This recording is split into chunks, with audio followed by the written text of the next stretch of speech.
حتى إذا جاء أحدهم الموت قال رب ارجعوني لعلي أعمل صالحا فيما تركت.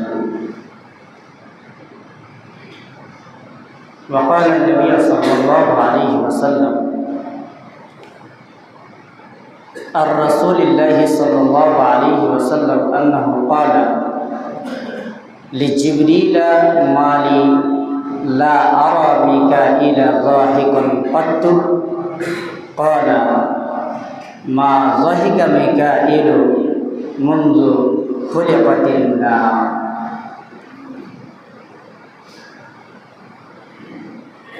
উপস্থিত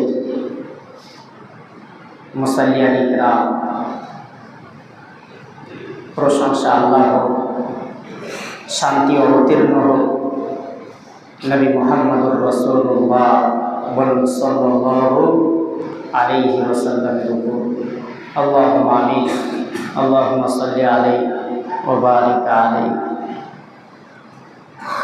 সম্মানিত উপস্থিতি, আজকের জুমার খুতবা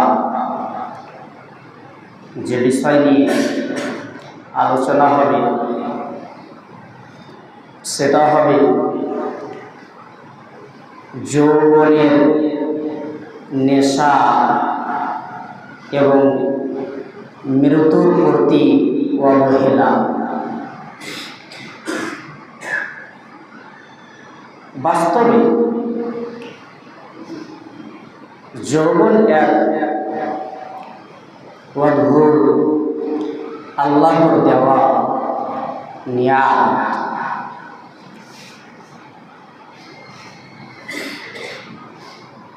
যে নিয়ামতের কদর, ইজ্জত, সম্মান আদম সন্তান 100%-এর মধ্যে 99%ই ভুলের দিকে। তাই সমাজের দিকে তাকিয়ে এই বিষয়কে নিয়ে আপনাদের সামনে দাঁড় হয়েছি। আল্লাহ সুবহানাহু ওয়া তাআলার নিকট দোয়া, ইহার আলামিন, আল্লাহ তুমি আমাকে সঠিকভাবে বলা এবং যিনারা শুনছেন তাদেরকে সঠিকভাবে শোনা এবং বলা ও শোনার চাইতে বেশি আমল করার তৌফিক ইনায়াত করুন বলে আল্লাহুম্মা আমিন। সম্মানিত উপস্থিতি, যৌবনের নেশা বাস্তবে যখন আমরা যৌবন কালটাকে পাই বা যৌবন অবস্থাটাকে পাই, এই যৌবনের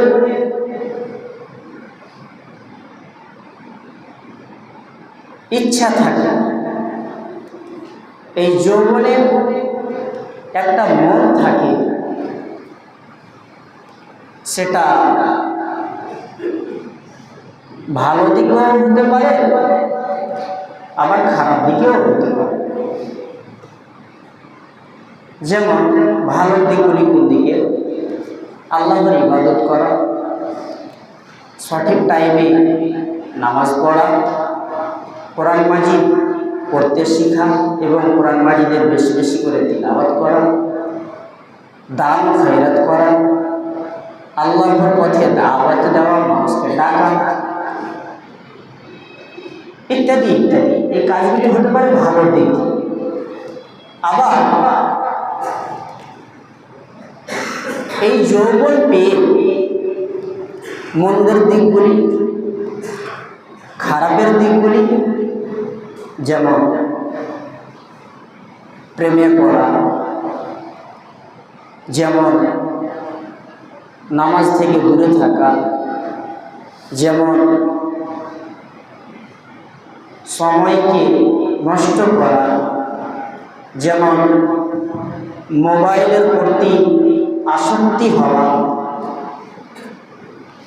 ইত্যাদি ইত্যাদি, মদের সাথে যুক্ত হওয়া, জুয়ার সাথে যুক্ত হওয়া, লটারির সাথে যুক্ত হওয়া, এই কাজগুলো হতে পারে মন্দের দিক দিয়ে যৌবনের নেশা, যৌবনের চাহিদা, যৌবনের ইচ্ছা। তারপরে বাক্য কি আছে? এবং মৃত্যুর প্রতি অবহেলা, মরণকে ভুলে যাওয়া, মরণকে মনে না রাখা, মরণকে একেবারে মাথায় আমার মগজে এই কথা না আসা যে আমাকে মরতে হবে, আমাকে মরতে হবে, আমাকে মরে যেতে হবে, এই কথা একেবারেই না আসা। সম্মানিত উপস্থিতি, যৌবন আল্লাহর দেওয়া নিয়ামত। এই যৌবন কাল আদম সন্তান পাই, অন্য কাউকে দেওয়া হয় না। আদম সন্তান পাই, তারপরে এই আদম সন্তান এই যৌবনের নেশাতে কুল্লু নাফসিন যায়কাতুল মউত, প্রত্যেক নফস, প্রত্যেক আত্মা, প্রত্যেক রূহ, প্রত্যেক জীব মারা যাবে, মরে যাবে। এই যৌবনের নেশায় তাকে এই মৃত্যুর কথাটিকে ভুলিয়ে রেখেছে। অথচ মুহাম্মদ সাল্লাল্লাহু আলাইহি ওয়াসাল্লাম বলছেন, আকসিরু যিকরা হাদিহিল লাযযাত, তোমরা বেশি মরণকে স্মরণ করো, বেশি বেশি করে মরণকে স্মরণ করো। মরণকে স্মরণ করলে কি হবে? যে অন্যায়গুলির সাথে তুমি যুক্ত হচ্ছ, যে অন্যায়গুলির প্রতি তোমার আগ্রহ বাড়ছে, ভালোবাসা জাগছে, যে অন্যায়গুলির সাথে তোমায় খেলতে বা করতে মজা লাগছে, সে জিনিসগুলি ভালো লাগবে না। সে জিনিসগুলি তোমায় ভালো লাগবে না যখন তুমি মরণকে স্মরণ করবে, যখন তোমার বিবেকে মরণ বেঁধে আসবে, মরণের কথা স্মরণ হবে, তখন তুমি অন্যায় যেতে পারবে না, তুমি অন্যায় পথে পা দিতে পারবে না, তুমি জুয়ার আড্ডায় বসে টিকতে পারবে না, থাকতে পারবে না।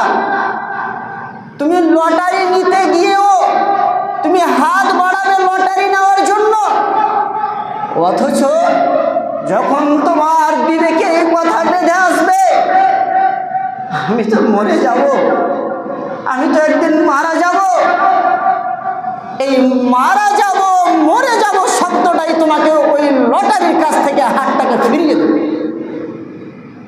সম্মানিত উপস্থিতি, জুয়ার আড্ডায় বসতে গিয়েও যদি তোমার বিবেকে এই কথা বেঁধে থাকে, হে যুবক, যে আমাকে একদিন মরে যেতে হবে, একদিন আমাকে মরতে হবে, তাহলে তুমি জীবনে কখনো ওই জুয়ার আড্ডায় যাবে না।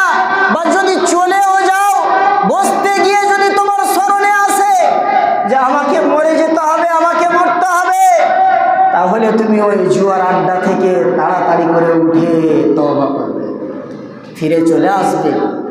তুমি ফিরে চলে আসবে যখন তোমার মতো এক যুবক মৃত্যুর স্বাদ গ্রহণ করবে, মারা যাবে, জুয়া খেলে, মদ পান করে, মোবাইলের প্রতি আসক্তি হয়ে গেমস খেলে, মোবাইলে ইনস্টাগ্রাম চালিয়ে, মোবাইলে ফেসবুককে অবৈধভাবে চালিয়ে, হোয়াটসঅ্যাপকে চালিয়ে যখন তোমার মতো এক যুবক মারা যাবে, জুয়া খেলে যখন তোমার মতো এক যুবক মারা যাবে, যখন তোমার মতো এক যুবক অন্যায়, অশ্লীল, অবৈধ সম্পর্ক টিকিয়ে রেখে মারা যাবে,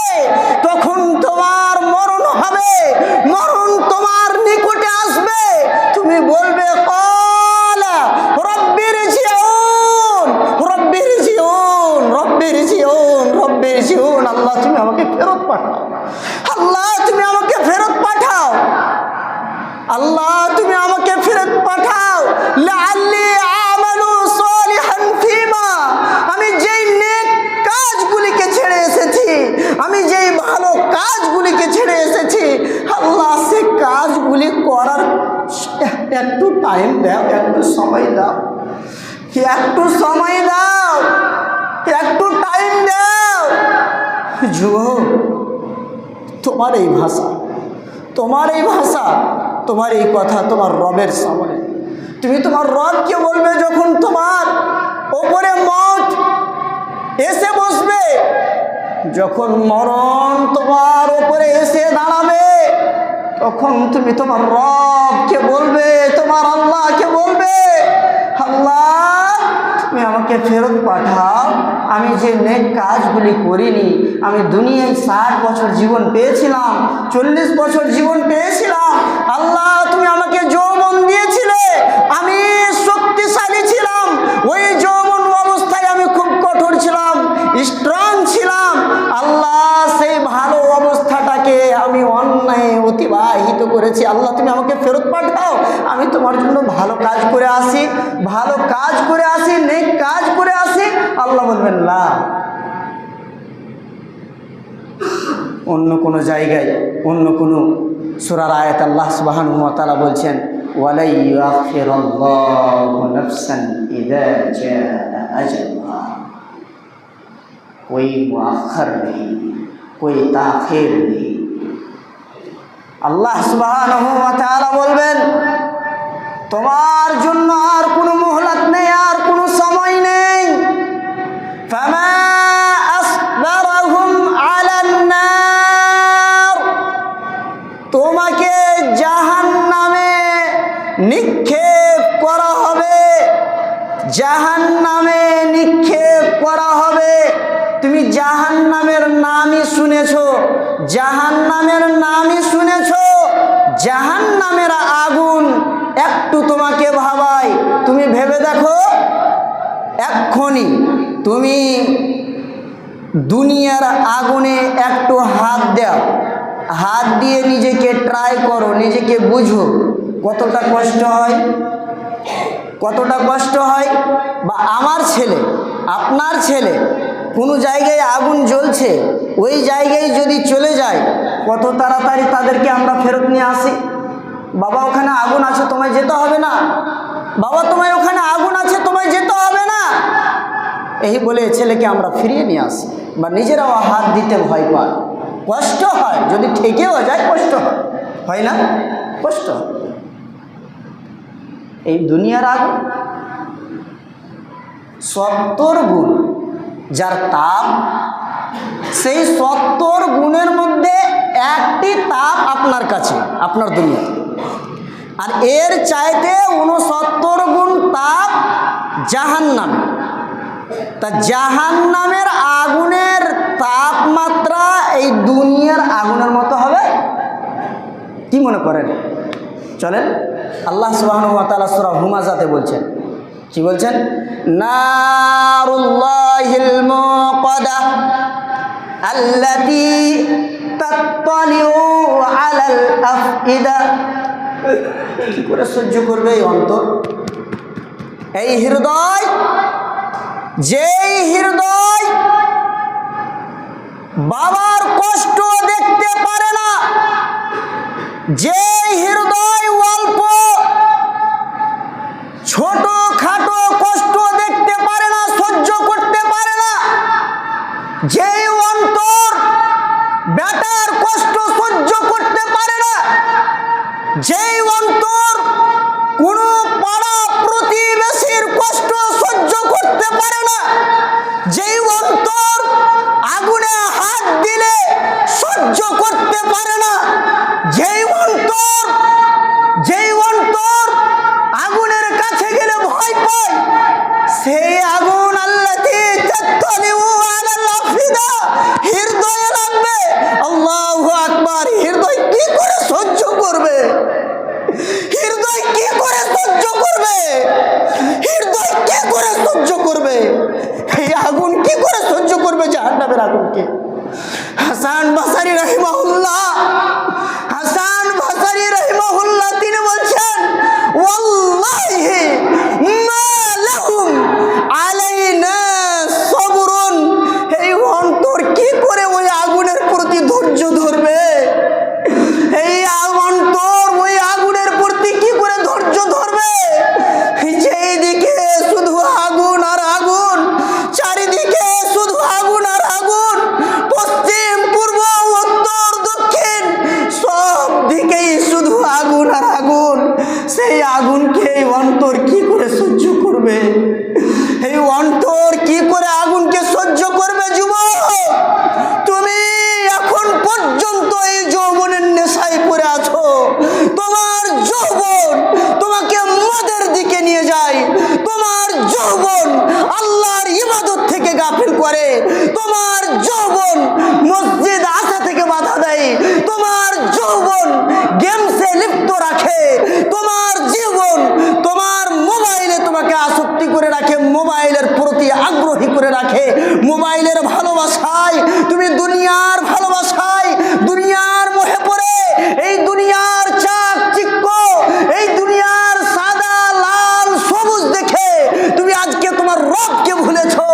আজকে তুমি তোমার রবের ওই মরণটাকে ভুলে গেছো, যেই দিন তোমার রব তোমাকে সেদিন শক্তভাবে, কঠোরভাবে, কঠিনভাবে পাকড়াও করবে। সম্মানিত উপস্থিতি, যৌবনের নেশা কি হবে বে? কি হবে বে? চল না, এই বয়সে যদি মজা না করি তো কোন বয়সে করবি বে? এটা হলো যৌবনের ভাষা। যুবক, যদিও এটা যৌবনের ভাষা, এটা আসলে তোমার ভাষা নয়, তোমার শত্রু শয়তানের ভাষা। অতএব তুমি এই ভাষা থেকে বিরত থাকো, এই ভাষা থেকে নিজেকে ফেরত নিয়ে এসো। এই যৌবন তোমাকে অনেক কাজে লিপ্ত করে, অনেক অন্যায় লিপ্ত করে। আজকে তুমি তোমার যৌবন অবস্থাটাকে যদি মৃত্যুর সাথে জড়িয়ে দিতে পারো, জড়িত করতে পারো, তাহলে অবশ্যই অবশ্যই তোমার জন্য জান্নাত মুনতাজির হয়ে বসে আছে। তোমার জন্য জান্নাত ওয়েট করছে। কখন আসবে আব্দুর রহমান, কখন আসবে আব্দুল সত্তার, কখন আসবে আব্দুল গফফার, আমি তার জন্য বসে আছি। নচেত তোমার জন্য মাটির কবর প্রস্তুত হয়ে আছে, সাথে সাথে জাহান্নাম তোমাকে খাবার জন্য বসে আছে। জাহান্নাম তোমার জন্য মুখ পেতে বসে আছে। তুমি শুনোনি? সূরা নাবার তিলাওয়াত করনি? তুমি সূরা নাবার তিলাওয়াত করনি? আল্লাহ সুবহানাহু ওয়া তাআলা বলছেন, ইন্না জাহান্নামা কানাত মিরসাদা লিত-তাগিনা মাআবা লাবিসিনা ফিহা আহকাবা লা ইয়াযুকুনা ফিহা বারদান ওয়ালা শারাবা ইল্লা হামীমান ওয়া গাসসাকা। ওই জাহান্নাম তোমার জন্য পেতে বসে আছে। হে যুবক, তুমি যখন কোনো বাড়িতে বেড়াতে যাও, কোনো বাড়ির মেহমান হও, যুবক, তোমাকে মাজা দেওয়া হয়, তোমাকে স্প্রাইট দেওয়া হয়, সম্মান করা হয়, তোমাকে শরবত তৈরি করে দেওয়া হয়। আমার বাড়িতে তুমি বেড়াতে এসেছো, তোমাকে শরবত দিয়ে রেসপেক্ট করে, ইজ্জত করে, সম্মান করে। জানো হে যুবক, জাহান্নামে তোমার জন্য কি রয়েছে? কি দিয়ে তোমাকে রেসপেক্ট করা হবে?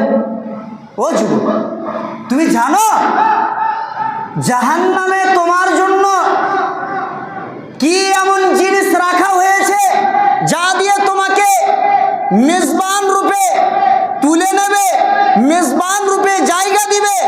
শুনো, তোমার রব বলছে, তোমার তোমার রব তোমাকে এলান করছে, তোমার রব তোমাকে জানিয়ে দিচ্ছে, তোমাকে জাহান্নামে যেই জিনিসটা দিয়ে রেসপেক্ট করা হবে, যেমন কোনো মানুষের বাড়ি বেড়াতে গেলে শরবত দেওয়া হয়, মাজা দেওয়া হয় আর স্প্রাইট দেওয়া হয়, ঠিক তেমনই আপনাকে প্রথমে জাহান্নামে উপস্থিত হতে না হতেই আপনাকে যে জিনিসটি পান করা হবে সেটি হবে ফুটন্ত পানি। সেই গরম ফুটন্ত পানি, যে পানি পান করার পরে ওহে যুবক, তোমার পেটের নাড়ি ভুঁড়ি সব গলে গিয়ে পায়খানার রাস্তা দিয়ে, পায়খানার দ্বার দিয়ে সব গলে পড়ে যাবে। যুবক, তুমি জানো তুমি এখন পর্যন্ত যৌবনের নেশায় পড়ে আছো, যৌবনের মাস্তিতে পড়ে আছো। যুবক, তোমার রব তোমাকে কত সুন্দর করে এক এক করে সব কিছু দেখিয়ে দেয়, বলে দেয়, কিন্তু তুমি কি না আজকে মোবাইলের ভালোবাসা ছাড়তে পারছো না? মোবাইল নাকি তোমার সবচাইতে বড় জিনিস। আজকে তুমি গেমস ছাড়তে পারছো, গেমসে নাকি তোমার জন্য সবচাইতে বড় জিনিস। তুমি মদ খাওয়া ছাড়তে পারছো না, মদ নাকি তোমাকে খুব ভালো লাগে, তোমার ব্রেন খুব সাফ রাখে, তোমার ব্রেন ফ্রেশ হয়, তোমার শরীর ভালো থাকে। লটারি না কাটলে নাকি তোমার মনটা ঠিক থাকে না, মনটা তোমার ভালো থাকে। যুবক, লটারি বা জুয়া না খেললে নাকি তোমার সংসার চলে না, তোমার সংসারে নাকি খুব অভাব। এইগুলির প্রতি রাসূলুল্লাহ সাল্লাল্লাহু আলাইহি ওয়াসাল্লামের লানত রয়েছে। যারা বলছে এই ভাষা যে লটারি না কাটলে আমার সংসার চলে না, জুয়া না খেললে আমার সংসার চলে না, রাসূল সাল্লাল্লাহু আলাইহি ওয়াসাল্লাম সেই কাফেরদের সম্পর্কে বা সেই অমান্যকারীদের সম্পর্কে বলছেন, তাদের যেন রুজি রুটি আরো হারিয়ে যায়, তাদের রুজি রুটি যেন আরো হারিয়ে যায়। যুবক, তুমি কি মনে করো এই দুনিয়া বেশি দিনের নয়? তুমি তোমার আব্বাকে স্মরণ করলেই বুঝতে পারবে, তুমি তোমার মাকে স্মরণ করলেই বুঝতে পারবে। হে যুবক, তুমি তোমার দাদু দাদিকে স্মরণ করলেই বুঝতে পারবে কি দেখাতে চাইছো, তোমার আওকাত কি, তোমার তাকাত কি, তোমার শক্তি কি। তোমাকে মাটিতে পিষে দাও, কত বড় শক্তিশালী তুমি। মরণ যখন তোমার নিকটে আসবে, হে যুবক, তোমার আত্মাকে ছিঁড়ে বের করবে, তোমার রূহকে ছিঁড়ে বের করবে। দেখাও তোমার শক্তি কোথায় আছে। তোমার শক্তি আর কাজ করবে, তোমার শক্তি আর কাজ করবে না, হে যুবক। আর ওই যে তোমার মুখের ভাষা, যা হবে দেখা যাবে, যা হবে দেখা যাবে। নামাজ পড়ে কি হবে বলো না?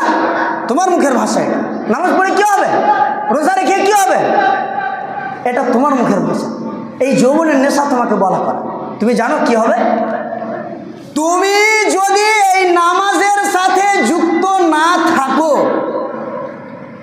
তোমাকে মুসলিমের কবরস্থানে দাফনও করা যাবে না, তোমাকে তোমার জানাজার নামাজও পড়া যাবে না, তোমার জন্য কোনো মাগফিরাতের দোয়া নেই, ক্ষমার দোয়া নেই। একেবারে তোমার লাশকে এমনিতে ফেলে দেওয়া হবে, আর কুকুর শ্রীগেল এসে ছিঁড়ে ছিঁড়ে খেবে। কেন নেই সমাজে জানেন? এটা কেন নেই আমাদের সমাজে? বলে আমাদের বাপ দাদা, পরদাদা, লাক্কার দাদা, ফাক্কার দাদা, সাক্কার দাদা, ঢাক্কার দাদা থেকে চলে আসছে, যেভাবে ওরা আমল করে এসেছে আমরা চালিয়ে দিয়ে চা হয়ে যাবে। গুনাহগারকে পুরো গ্রামবাসী, পুরো গ্রামবাসী গুনাহগার, পুরো গ্রামের মানুষ যারা এইরকম জানা যায় শরীক হবে, তিনারাও গুনাহগার হিসাবে আল্লাহ সুবহানাহু ওয়া তাআলার নিকট পরিচয় পাবে, তারাও গুনাহগার। সম্মানিত যুবক, তোমার নিকটে আমার আবেদন, তুমি ফিরে এসো তোমার রবের দিকে। তোমায় একদিন মরতে হবে, তুমি ভুলে যেও না। চিরদিন তোমার শক্তি থাকবে না, তোমার হাড্ডি একদিন নরম হবে। তুমি দেখো না তোমার গ্রামে কত মুরব্বী আছে যাদের চুলগুলো দাড়িগুলো সাদা হয়ে গিয়েছে, তারাও তোমার মতো একদিন যুবক ছিল। এই কথাগুলি এইগুলি দেখে তো তুমি একটু স্মরণ করো যে আমাকে এইরকম হয়ে যেতে হবে, আমাকে এইরকম হয়ে যেতে হবে। এসো রবের দিকে ফিরে এসো, আল্লাহ সুবহানাহু ওয়া তাআলাকে বেশি বেশি করে স্মরণ করো, আল্লাহ সুবহানাহু ওয়া তাআলার পথে ফিরে এসো, আল্লাহ সুবহানাহু ওয়া তাআলার সাথে নিজের সম্পর্ককে গড়ে উঠাও।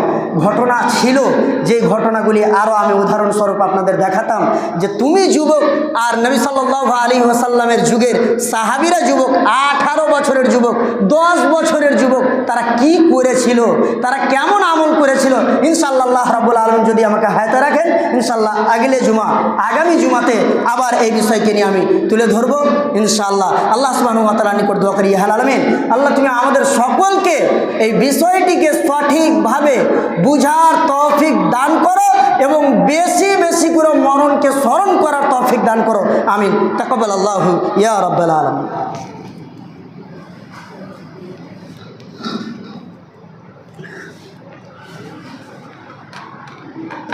إن الحمد لله وحده والصلاة والسلام على من لا نبي بعد أما بعد أعوذ بالله السميع العليم من الشيطان الرجيم بسم الله الرحمن الرحيم قل هو الله أحد الله الصمد لم يلد ولم يولد ولم يكن له كفوا أحد اللهم صل على محمد وعلى آل محمد كما صليت على إبراهيم وعلى آل إبراهيم إنك حميد مجيد اللهم بارك على محمد وعلى آل محمد كما باركت على إبراهيم وعلى آل إبراهيم إنك حميد مجيد ربنا تقبل منا إنك أنت السميع العليم وتب علينا إنك أنت التواب الرحيم سبحان ربك رب العزة عما يصفون وسلام على المرسلين والحمد لله رب العالمين.